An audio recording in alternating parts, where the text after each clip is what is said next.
아이를 뱃속에 가진 두 산모가 있었습니다. 이 두 산모는 친척 관계였는데 한 여인은 아이를 낳기에 너무 나이가 많았고 또 한 여인은 아직 결혼도 하지 않은 처녀였습니다. 나이가 많은 여인의 이름은 엘리사벳이었고 어린 여인은 마리아였습니다. 둘이 처음으로 만난 자리에서 서로의 아이를 향해서 감격과 축복의 인사를 건넸는데 성경의 기록에 따르면 그들의 만남 속에 그 뱃속에 있는 아이들도 뛰놀듯이 그렇게 움직였다라고 그렇게 기록되어 있습니다. 이것이 세례 요한과 예수 그리스도의 첫 번째 만남의 순간입니다. 그 엄마의 뱃속에서 처음 만났던 거죠. 너무 늦게 아이를 가진 여인 엘리사벳, 그리고 너무 빨리 아이를 가진 여인 마리아, 이 둘의 극적인 만남에는 천사의 역할이 굉장히 컸습니다. 세례 요한이 잉태되기 전에 그의 아버지였던 사가랴에게 천사가 찾아왔었고, 또 예수의 잉태 전에 그 어머니 마리아에게 천사 가브리엘이 찾아왔었습니다. 이 천사들은 세례 요한과 또 예수님에 관해서 예견하는 말을 전했습니다. 먼저 세례 요한에 대해서는 이렇게 말합니다.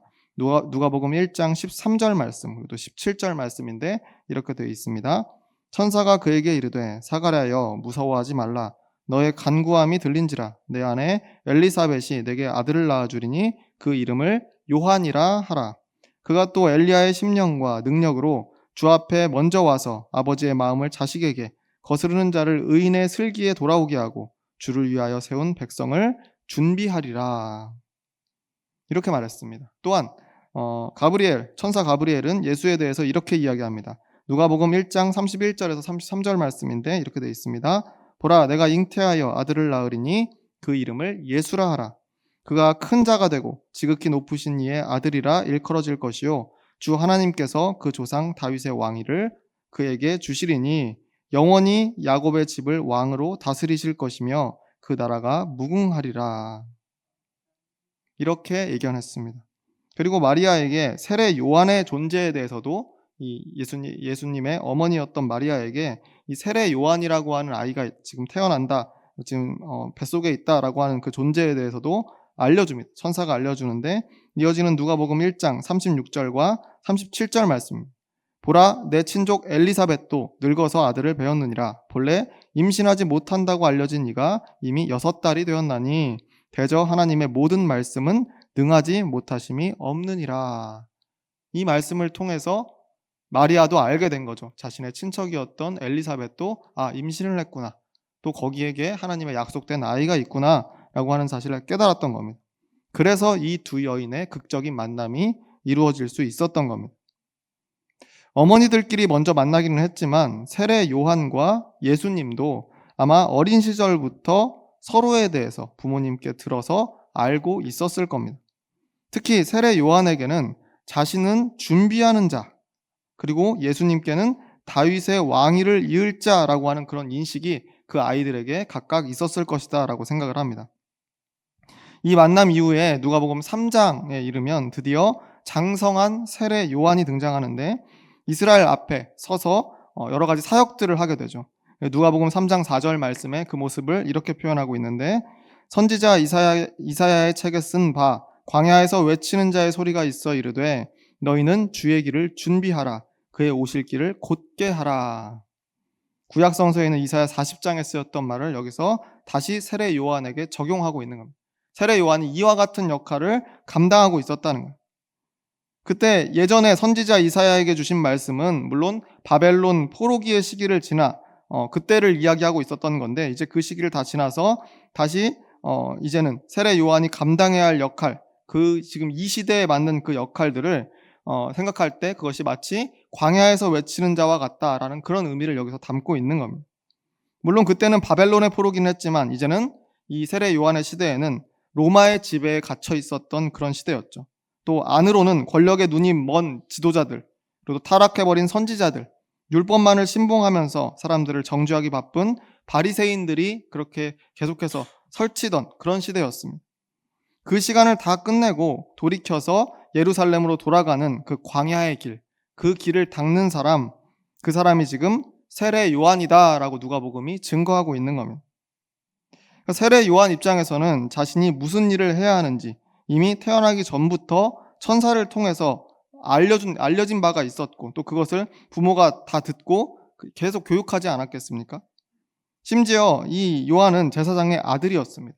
그 아버지가 스가랴가 제사장이었단 말이죠. 그래서 이 세례 요한은 요단강에서 전 예루살렘 백성들을 상대로 회개의 세례를 베풀기 시작합니다. 자신이 해야 될 역할들을 잘 교육받고 그 일들을 내가 해야 되겠구나, 때가 되니까 세례를 베풀기 시작했다라고 하는 겁니다. 그래서 요한이라고 하는 이름 앞에 세례라고 하는 그 수식어가 붙었다는 거죠. 그러다 보니까 그의 명성이 삽시간에 막 예루살렘 전역으로 퍼져나가기 시작합니다. 온 이스라엘이 이 세례 요한의 이름을 기억하기 시작했다는 겁니다. 이 세례 요한은 특히 정의에 관해서 아주 단호하게 가르쳤습니다.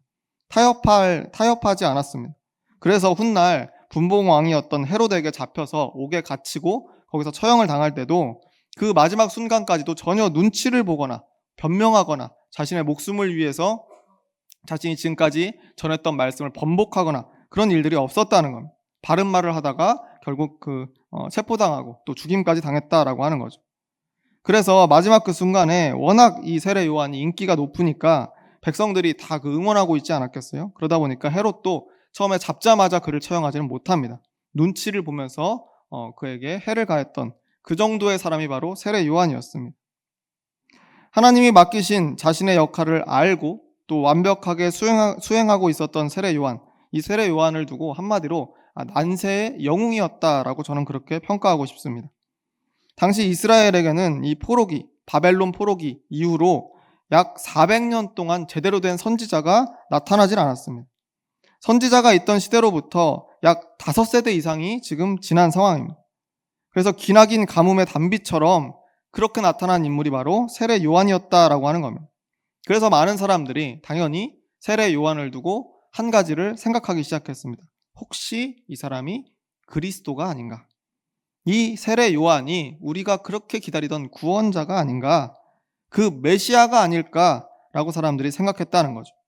누가복음 3장 15절 말씀에 이런 기록이 있습니다. 백성들이 바라고 기다림으로 모든 사람들이 요한을 혹 그리스도신가 심중에 생각하니라고 되어 있습니다. 아무나 붙들고 그리스도일까 생각했겠습니까? 그 사람의 모든 면모를 다 지켜보면서 이 사람은 어쩌면 그리스도일 수도 있겠다. 이 사람은 어쩌면 메시아일 수도 있겠다. 우리가 그토록 기다리던 구원자일 수도 있겠다라고 하는 확신이 마음속에 들었다라고 하는 거 아니겠습니까? 그만큼의 영향력과 그만큼의 선한 행동과 그리고 또 힘 있는 말씀을 선포했던 것이 세례 요한이었습니다. 그런데 그 와중에 세례 요한의 대답, 그 대답이라고 하는 것은 굉장히 겸손합니다. 이어지는 16절, 누가복음 3장 16절 말씀인데 이렇게 되어 있습니다. 요한이 모든 사람에게 대답하여 이르되 나는 물로 너희에게 세례를 베풀거니와 나보다 능력이 많으신 이가 오시나니 나는 그의 신발끈을 풀기도 감당하지 못하겠노라 라고 그렇게 이야기합니다. 세례 요한은 당대 가장 인기 있는 선지자였습니다. 당대 최고의 선지자였죠. 어두운 시대에 홀로 우뚝 선 그런 영웅처럼 보이기는 했지만 정작 세례 요한 자신의 생각은 달랐다라고 하는 겁니다. 나보다 능력 많으신 이가 오시나니 나는 그의 신발끈을 풀기도 감당하지 못하겠노라 라고 고백했다는 거죠. 이미 세례 요한이 알고 있었기 때문에 그렇습니다. 어렸을 때부터 들었던 친족 중에 같은 또래로 자신처럼 천사에게 예견된 예수라고 하는 사람이 있다라고 하는 것을 이미 이 요한은 알고 있었다는 거예요. 바로 그 예수라고 하는 사람이야말로 다윗의 왕위를 이을 자라고 하는 것을 알고 있었다는 것. 자신은 준비하는 사람으로 예견됐잖아요. 준비하는 사람이고 예수는 왕위를 이을 자다라고 그렇게 천사가 이야기했다는 것을 들었기 때문에 나는 메시아가 난 딱 여기까지다 라고 선을 그어뒀다라고 하는 겁니다. 그러니까 모든 사람이 자신을 메시아가 아니냐, 저 사람이 그리스도 아니냐, 저 요한이라고 하는 사람이 구원자가 아니냐라고 이야기할 때 세례 요한은 단호하게 그 말에 흔들리거나 혹은 스스로에 대해 다시 한번 생각해볼 그런 게 전혀 여지가 없었던 거죠. 단호하게 나는 아닙니다. 전혀 그렇지 않습니다. 라고 하면서 기다렸던 겁니다. 뭘 기다렸겠습니까? 예수가 이제 드러나기를. 예수라고 하는 나의 친족 가운데 있던 나와 같이 그때 태어났던 그 아이가 이제 때가 되어서 이제 드러나기를 기다리고 있었다라고 하는 겁니다. 그래서 그 예수라고 하는 사람이 나타나면 본격적으로 세상을 뒤집고 자신이 지금까지 내놓은 광야의 그 길로 이 과거 하나님의 백성이라는 명성을 되찾아 줄 것이다 라고 기대하면서 세례 요한도 바로 그 예수의 등장을 기다리고 있었다라고 하는 겁니다. 이게 어떻게 보면 참 역설적이다라고밖에 이야기할 수가 없습니다. 세례 요한은 아마 자신이 해낸 세례자, 선지자로서의 일들을 그리스도나 구원자가 할 일에는 감히 비할 수도 없다라고 생각했던 것 같습니다. 진짜 구원이라고 하는 거는 내가 한 게 아니고 나는 준비하는 사람일 뿐이니까 나 말고 왕 위를 이을 자, 부모님께서 그렇게 많이 말씀하시던 그 예수라고 하는 사람을 통해서 본격적으로 시작될 것이라고 당연하게 믿으면서 그 예수만을 기다렸다라고 하는 겁니다. 그런데 세례 요한이 해왔던 일들을 보면 결코 가볍지가 않았습니다. 누가복음 3장 2절과 3절 말씀을 보면 세례 요한의 등장과 그의 세례 장면이 그려지고 있는데 이렇게 되어 있습니다. 안나스와 가야바가 대제사장으로 있을 때에 하나님의 말씀이 빈 들에서 사가랴의 아들 요한에게 임한지라. 요한이 요단강 부근 각 처에 와서 죄 사함을 받게 하는 회개의 세례를 전파하니라고 되어 있습니다. 막막한 로마 제국의 현실 속에서 이제 하나님의 응답이 없다라고 생각하던 사람들, 400년 동안이나 아무 선지자도 없고 하나님의 응답도 없고 그렇게 점점 지쳐갔던 그 사람들을 붙들어서 요단강에 깊숙이 담궜다가 다시 일으키는 세례를 줬다라고 하는 겁니다. 자신이 딱히 죄가 없다라고 그냥 생각했던 사람들, 그런 사람들을 요단강 물에 잠기게 하고는 다시 일으켜 세웠다는 거예요. 야, 우리는 아브라함 자손이다. 더 이상 우리의 죄를 이야기하거나 할 거 없다. 우리는 어차피 아브라함의 자손이다. 라고 교만에 차있던 사람들을 차가운 요단강에 단번에 담궜다 일으키던 것이 세례 요한이었다는 거예요. 근데 이 세례 요한의 손에 이끌려서 들어가기 전에는 다 각자 핑계도 있고 나는 괜찮은 사람이고 나는 죄도 없고 이런 이야기를 하던 사람들도 그 손에 이끌려서 요단강 물속에 들어갔다 나오면 갑자기 이런 말을 하기 시작합니다. 누가복음 3장 10절 말씀인데 이렇게 기록되어 있습니다. 무리가 물어 이르되 그러면 우리가 무엇을 하리이까?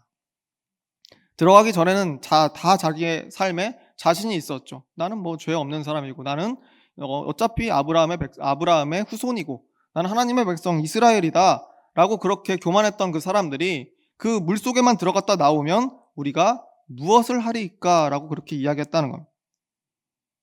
제멋대로의 신앙에 취해 있던 사람, 400년 동안이나 응답 없는 하나님을 이제는 포기했던 사람, 세리로서 명성을 얻을 수 없으니 돈이나 많이 꼽을 쳐놓자 했던 그런 사람들, 군인의 지위를 이용해서 강탈하고 거짓 고발해서 이익을 챙겼던 사람들, 가난에 시달리면서 이웃 따위는 볼 여력이 없으니 이기적으로 살아야겠다 했던 사람들, 이 사람들이 세례 요한을 만나고 그러면 이제 우리가 무엇을 하면 됩니까?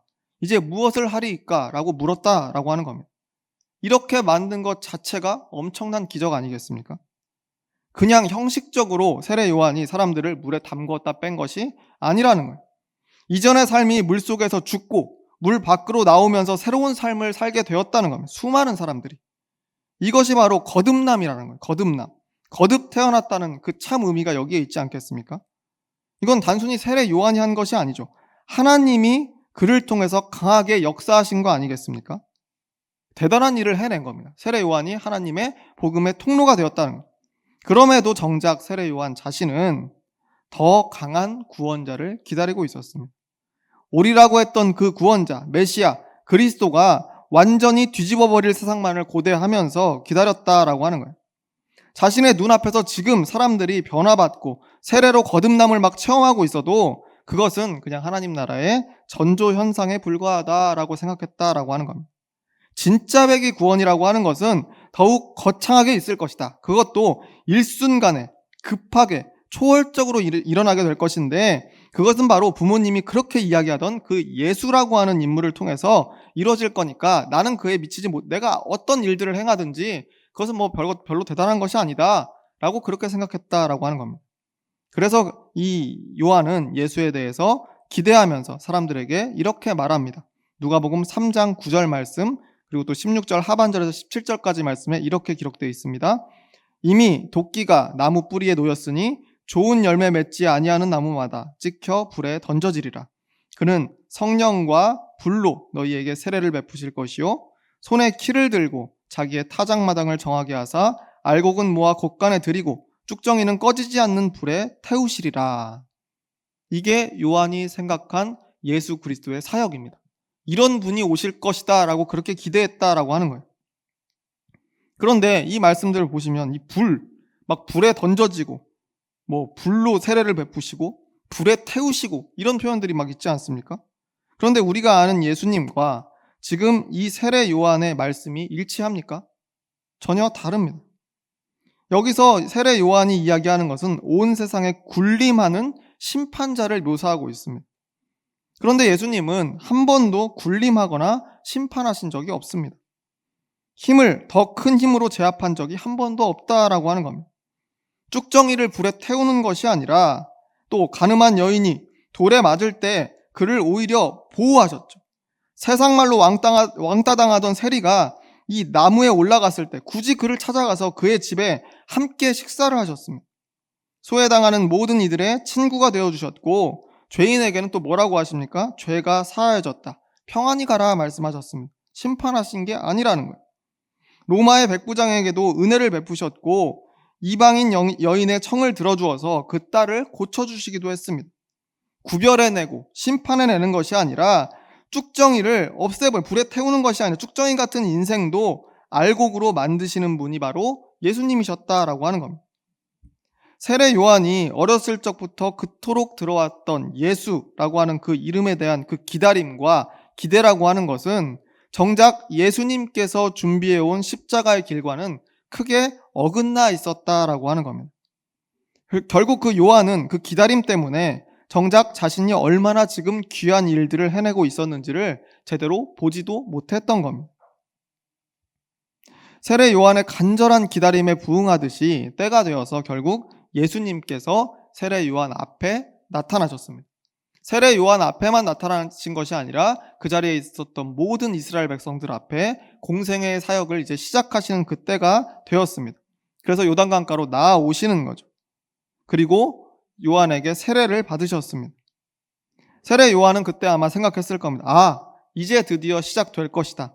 저 로마의 권세를 단번에 무력하게 만들고 탐심이 가득해서 정의를 잃어버렸던 유대 지도자들과 율법주의에 빠졌던 바리새인들, 무지한 백성들 모두를 심판하고 알곡과 쭉정이를 구분해서 새로운 왕국을 만드실 분이 이제 일어서셨구나. 이제 시작이다. 그렇게 세례 요한은 생각했을 겁니다. 그런데 오늘 본문인 누가복음 7장 20절 말씀에 오면 아마 이때는 이 요한이 헤롯에게 잡혀서 옥중에 있을 때였을 겁니다. 근데 그때 그의 기대가 뭔가 잘못되었다라고 하는 것을 깨달았던 것 같아요. 누가복음 7장 20절과 21절 말씀에 이렇게 기록되어 있습니다. 그들이 예수께 나아가 이르되 세례 요한이 우리를 보내어 당신께 여쭈어보라고 하기를 오실 그이가 당신이오니이까 우리가 다른 일을 기다리오리이까 하더이다 하니. 마침 그때 예수께서 질병과 고통과 및 악귀 들린 자를 많이 고치시며 또 많은 맹인을 보게 하신지라 라고 되어 있습니다. 이 질문이 어떤 말처럼 들립니까? 오실 그이가 당신이오니까? 정중하게 물어보는 것 같지만 핵심이 뭐예요? 당신이 진짜입니까? 당신이 진짜가 맞습니까? 내가 기다리던 그 예수가 맞습니까? 그 그리스도, 그 메시아가 맞습니까? 어렸을 때부터 당신 이야기를 귀에 못이 박히게 들었는데 정말 그분이 당신이 맞습니까? 지금 하는 그 일들이 맞는 겁니까? 질병과 고통과 악귀 들린 자를 많이 고치신다는데 맹인을 보게 하신다는데 그럼 그 일이 그리스도가 해야 할 정도의 그 규모의 일이 맞습니까? 라고 물어보는 것이나 마찬가지입니다. 이게 이 세례 요한의 이 기대에는 못 미쳤던 일이다라고 하는 겁니다. 진정한 구원자라고 하는 사람이라면 더 큰 스케일로 일들을 해내야 되겠다라고 아마 세례 요한이 그렇게 기대했던 것 같아요.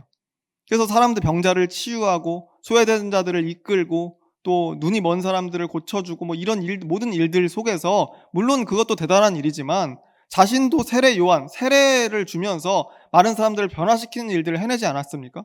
그러니까 이것은 자기와 동일선상에서 준비하는 사람도, 나 같은 사람도 이 비슷한 일들을 해내는데 당신이 하는 일이 이게 맞습니까? 라고 물어보는 것 아니겠어요? 진정한 구원자라고 한다면 그 이상의 엄청난 일들을 단번에 해내셔야 되는 거 아니겠습니까? 라고 하는 세례 요한의 속마음이 이 안에 담겨 있었다라고 하는 겁니다. 그러니까 오실 그이가 당신이 맞습니까? 아니면 우리가 다른 사람을 기다릴까요? 라고 물어보는 겁니다. 그러고 보면 사실 이게 너무 좀 직설적으로 물어본 것이 아닌가 싶을 정도로, 요즘 말로 돌직구라 그러죠. 이 질문에 대해서 예수님은 이 질문을 처음 받으시면서 어떤 표정을 지으셨을까? 저는 참 궁금합니다. 일단 이 질문에 대해서 예수님의 대답은 오늘 본문 22절 말씀에 나옵니다. 예수께서 대답하여 이르시되 너희가 가서 보고 들은 것을 요한에게 알리되 맹인이 보며 못 걷는 사람이 걸으며 나병 환자가 깨끗함을 받으며 귀먹은 사람이 들으며 죽은 자가 살아나며 가난한 자에게 복음이 전파된다 하라. 너희가 지금 보고 들은 바를 그대로 전달하라는 거예요. 이 일이 너에게는 어떻게 보일지 모르지만 이 일이 메시아가 해야 될 일이다. 이 일이 그리스도가 감당해야 될 일이다. 이것이 하나님의 뜻이다. 맹인이 보며 못 걷는 사람이 걷고 나병이 치유되고 귀먹은 사람이 듣더니 심지어 죽은 자가 살아나는 일이 일어나고 이 모든 복음이 가난한 자들에게까지 전파되고 있는 이 상황 그대로 이 모든 것들이 그리스도가 해야 될 일이다. 그러니 너희는 본 그대로를 가서 세례 요한에게 전해라. 그리고 나서 수수께끼 같은 말씀 하나를 덧붙이시는데 그것이 오늘 본문 23절 말씀입니다. 누구든지 나로 말미암아 실족하지 아니하는 자는 복이 있도다 하시니라.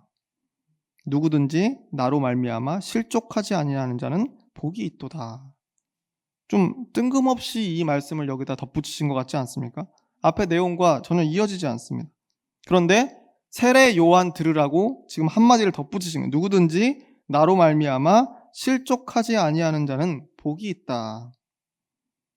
이 말씀이야말로 세례 요한에게 주는 예수님의 진짜 대답입니다. 세례 요한의 질문에 대한 아쉬움, 섭섭함, 깨닫지 못함에 대한 안타까움이 모두 담겨있는 대답이 바로 여기에 있습니다. 누구든지 나로 말미암아 실족하지 아니하는 자라면 복이 있을 텐데 라고 하는 아쉬움의 말인 겁니다. 나로 말미암아 실족하는 사람이 누구일 것 같습니까? 예수님으로 인해 실족하는 사람이 누구겠습니까? 바로 옥에 갇힌 채 계속해서 자신이 생각했던 그리스도를 기다리는 세례 요한을 두고 하신 말씀입니다. 너는 나 때문에 실족했구나. 나 때문에 걸려 넘어졌구나 라고 요한에게 이야기하는 거죠. 예수님은 한탄 섞인 씁쓸함을 이 한마디의 대답에 싣고 있는 겁니다. 세례 요한에게 대답을 보낸 직후에 예수님께서는 그 자리에 모인 사람들에게 세례 요한에 대해서 이렇게 말씀하십니다. 이어지는 누가복음 7장 24절부터 27절 말씀인데 이렇게 기록되어 있습니다. 너희가 무엇을 보려고 광야에 나갔더냐? 바람에 흔들리는 갈대냐? 그러면 너희가 무엇을 보려고 나갔더냐? 부드러운 옷 입은 사람이냐? 보라, 화려한 옷을 입고 사치하게 지내는 자는 왕궁에 있느니라. 그러면 너희가 무엇을 보려고 나갔더냐? 선지자냐? 옳다. 내가 너희에게 이르노니 선지자보다도 훌륭한 자니라. 기록된 바 보라, 내가 내 사자를 내 앞에 보내노니 그가 내 앞에서 내 길을 준비하리라 한 것이 이 사람에 대한 말씀이라. 세례 요한에 대해서 예수님은 이렇게 평가하고 있습니다. 얼마나 세례 요한을 높게 평가하고 있는지를 우리가 알 수 있는 거죠. 세례 요한이 이 예수님에 대해서 어릴 적부터 들어왔던 것처럼 예수님도 아마 어린 시절부터 세례 요한에 대한 이야기를 들어왔을 겁니다. 아직 태어나기도 전에 어머니의 뱃속에서부터 만났던 가장 오래된 친구 아니겠습니까? 하나님의 길을 예비할 사람, 광야에 외치는 자의 소리. 아마 예수님께서는 세례 요한을 친구이자 믿음직한 동역자로 생각하셨던 것 같습니다. 그의 사역들을 진심으로 존중했고 하나님 나라의 복음을 전하고 이 땅을 구원하고 하나님 나라를 만드는 귀한 일이다라고 칭찬하고 감탄하면서 지금까지 지내왔을 거라는 거예요. 그런데 정작 세례 요한이 그 제자들을 통해 보낸 이 질문이라고 하는 것, 당신이 오실 그분이 맞습니까? 이 질문은 예수님에게는 참 마음 아픈 일이었다라고 밖에 할 수가 없는 거예요. 세례 요한은 그 자신이 이미 하나님 구원의 역할을 충분히 감당하고 있었는데도 세례 요한을 통해 하나님 나라가 선포되고 사람들이 거듭나서 하늘나라 백성이 되기 시작했는데도 정작 그 자신은 자신을 통해 구원이 일어나고 있다는 것을 깨닫지 못했다는 겁니다. 오히려 왜 예수 당신이 제대로 된 힘을 쓰지 않냐고, 혹시 당신이 아니라 다른 사람이 오기로 지금 되어 있는 것이냐고 답답해하고 초조해했다라고 하는 겁니다. 이것이 바로 예수님으로 인해서 걸려 넘어진 거죠. 예수님은 이걸 보고 한없이 안타깝게 생각하셨다라고 하는 겁니다.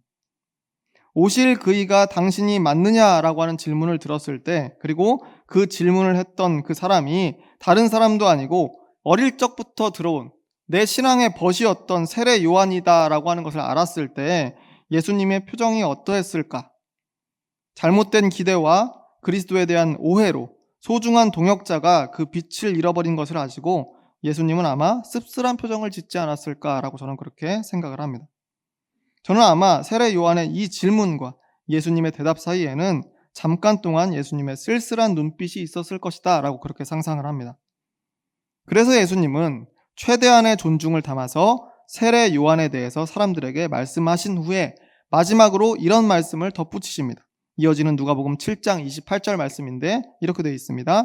내가 너희에게 말하노니 여자가 낳은 자 중에 요한보다 큰 자가 없도다. 그러나 하나님의 나라에서는 극히 작은 자라도 그보다 크니라 하시니. 세례 요한을 두고 분명 누구보다 큰 사람이다, 대단한 사람이다 라고 그렇게 인정해 주십니다. 그런데 하나님 나라 백성의 결국은 미치지 못했다라고 하는 아쉬움도 여기에 담고 있습니다. 누구보다 하나님 나라를 위해서 헌신했고 귀한 역할들을 감당했으면서도 정작 하나님 나라의 비밀을 이해하지는 못했다는 겁니다. 아마 예수님께서는 가장 오래된 친구 세례 요한에 대한 아쉬움을 담아서 이 말씀을 하셨을 것이다 라고 저는 그렇게 생각합니다. 예수님을 통해서 드러나는 하나님 나라는 딱 그날까지, 정해진 어떤 날까지 조용하다가 갑자기 일어나는 그런 사건이 아닙니다. 인간이 도저히 흉내낼 수 없는 초자연적인 일로만 일어나는 사건이 아니라는 거예요. 누가복음 17장 20절에서 21절 말씀에 이런 기록이 있죠.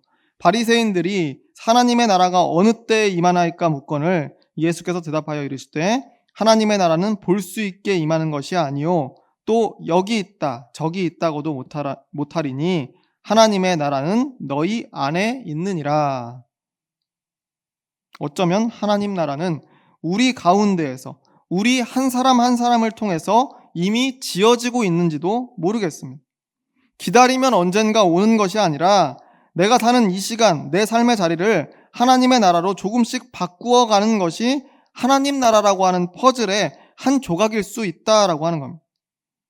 에이, 나 말고 보아하니까 일단 나는 아닌 것 같으니까 초인적이고 압도적인 구원자를 기다려야지 할 것이 아니라 우리 각자에게 맡겨진 구원자로서의 역할을 최선을 다해 감당해내는 것이 하나님의 구원 사역의 비밀이 아닐까라고 저는 그렇게 생각을 하는 겁니다. 대림절입니다. 그리스도를 기다리는 그런 절기죠. 이 기다림의 절기에 오실 그이를 하염없이 기다리기보다 이미 와 있는 내가 하나님을 위해서 무엇을 해야 할지 주님께 묻고 주어진 삶의 형편에서 작은 일도 최선을 다해 감당하는 저와 여러분이 모두 되시기를 주의 이름으로 축원합니다. 기도하겠습니다.